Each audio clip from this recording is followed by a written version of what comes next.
Is this going to be the year you stop making excuses? I can't, I'm too old, I'm too young, I'm too fat, I'm too thin. I can't, right? I can't. I hear this all the time, all the reasons that you can't do something. Don't tell me you can't. Don't give me excuses. What's the reason you've given yourself why you can't be successful and you can't be better? There are people out here that could be more successful, but you have thought your way into a depression. You have thought your way into gravitating and moving into the direction of anything and anybody that's negative. Everything about your life that you've decided that you've wanted for yourself is so negative, but yet you're expecting to produce positive results. And it doesn't stop if you don't make it stop. So recognize the excuses are not valid. They aren't. They're trumped up. They're conjured up. They're fabricated. They're lies. And how do you stop the lies? You stop the lies with the truth. And the truth is, you have time.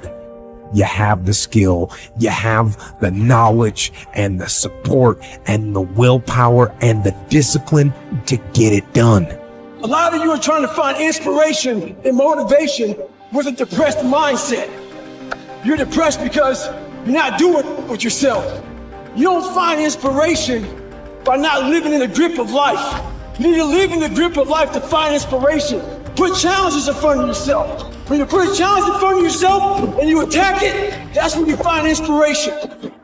If you want all these things in life and you're just thinking that by some miracle of life it's going to magically happen, you got to wake up.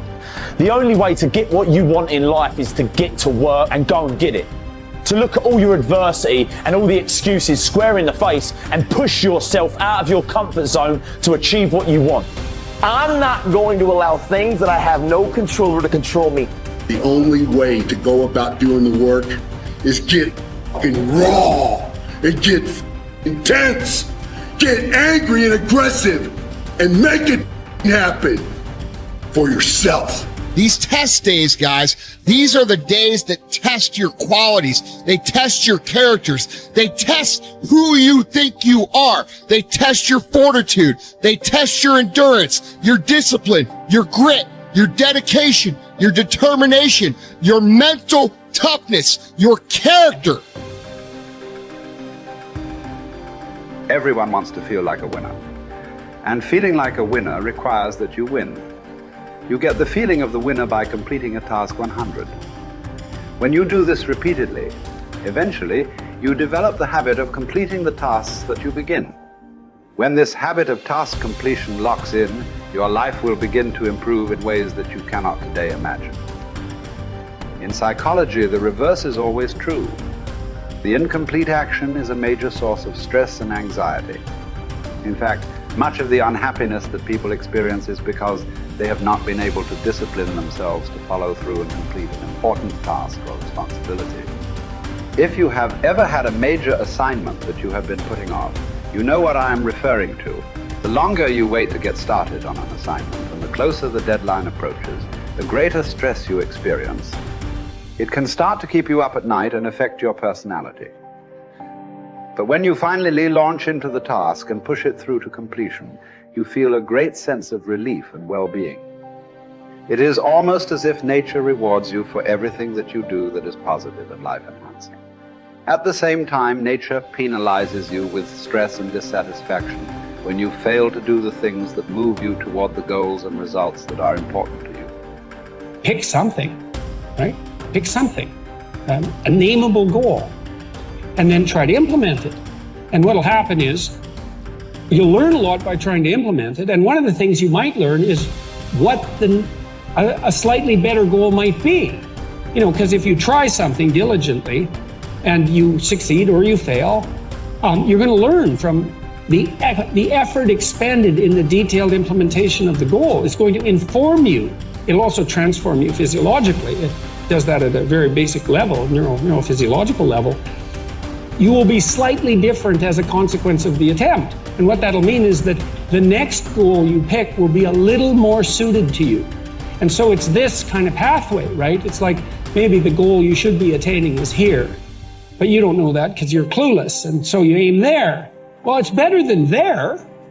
And it's not nothing. It's not cessation of movement. And, you know, if you're supposed to go there and you go here, but you walk diligently towards it, you're a little closer once you get to here than you were here. And it's this oscillating self-corrective process that leads you to the final star. And you have to be willing to engage in erroneous experimentation to manage that, but it is a self-correcting process. And so one of the things I always talk to my clients about is, well, let's try something, you know, and we'll reserve to ourselves the right to alter our trajectory.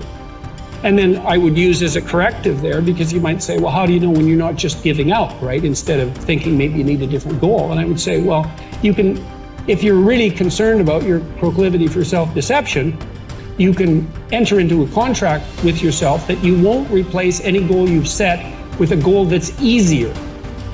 And so you can switch your goal, but it has to be a little harder so that you check yourself against that tendency to withdraw and avoid and be self-deceptive. And that works like a charm. And if you do that with some degree of diligence, your goals will get better and more attainable, and you'll get happier too, because you don't experience happiness except in relationship to a goal. And that's really worth knowing.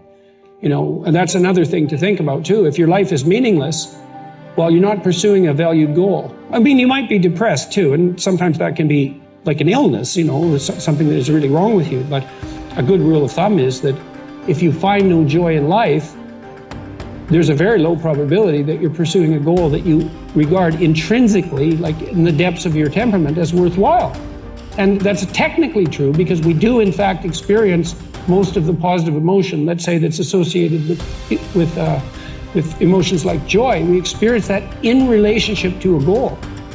So, well, then you want to find a goal that regulates your negative emotion and that brings you a certain amount of positive emotion and that expands your competence as you pursue it. And you will experience that as meaningful. That's really what meaning signals. Meaning signals you're doing all those things. You say, well, that's not real. It's like, don't listen to the semantic chatterbox so much, right? There's levels of you that are far wiser than that. And you can watch what happens to you instead of noticing what you think. The way that you develop courage and confidence is with knowledge and skill.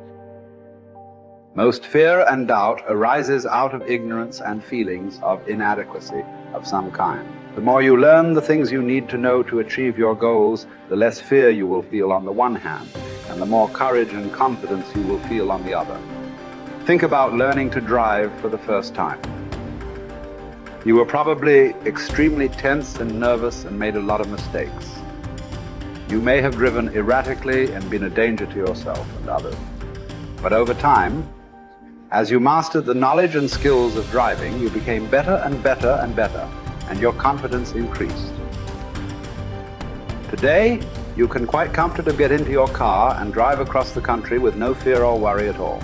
You are so competent at driving that you can do it well without even thinking about it. The same principles apply to any skills you need to learn to achieve any goal you can set for yourself. There's some times where the mind gets overwhelmed and you cannot slow it down. But by these certain tools I developed, by not allowing your mind to get away from the moment. You have to think about the exact moment that you're in. But I saw when I was younger, the moment became too big. When it became too big, I spazzed out and I would quit. But now I don't think about even like an hour from now, I'll be eating. I don't even go there. Because then your mind, no, we must embrace this, because now you have to be a leader in this moment. It's not about you just getting through it. I had 5 guys, and 6 including me, in my boat crew. Now I was the boat crew leader. So now another trick is this. If you don't think about yourself, there's no pain, which can also lead to pain later on in your life. But in these moments when you're struggling, if you are a true leader and you're worried about your men or women beside you, your mind doesn't care how cold you are anymore. Your mind's only worried about taking care of the men and women beside you. So I started realizing, man, if I take care of these cats to my left and my right in the worst moments, My mind is no longer thinking about, you're miserable, David Goggins. Get the hell out of here. You're thinking about, how was John? How was Andy? How was Sam? How was Pete? Hey, how you guys doing? You're not thinking about me. So there's so many things you can do to get outside your own head to then allow your body to just be like, hey, we're just a machine. But you have to let your mind be able to process all these different tactics to do that. Take a different vantage point in life. When you are in the hell, you can't see the beauty of being in it when you're in it. Get on top of that mountaintop in your mind. Get on top of that mountaintop and look down on what you're doing. You can see a whole different world, and that world is beautiful. But you gotta get a different vantage point in the suck. Don't be in it. Spiritually, get out of it. Get that soul. Look down on what you're doing. Be amazed by the process of where you're at now and where you came from.